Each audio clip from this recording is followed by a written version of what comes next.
My fingers look funny. Oh, they have lines and folds. Why did this happen?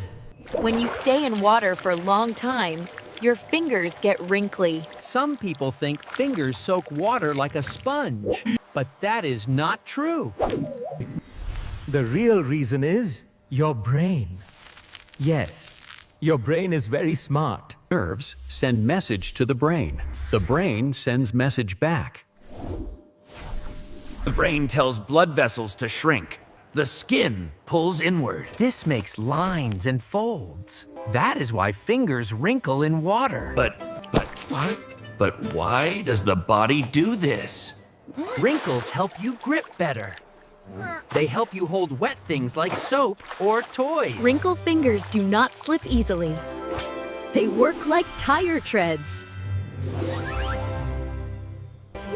Only fingers and toes wrinkle. Other skin does not. They are made for holding. If nerves are damaged, fingers do not wrinkle. This shows nerves are important. Water touches fingers. Nerves talk to brain.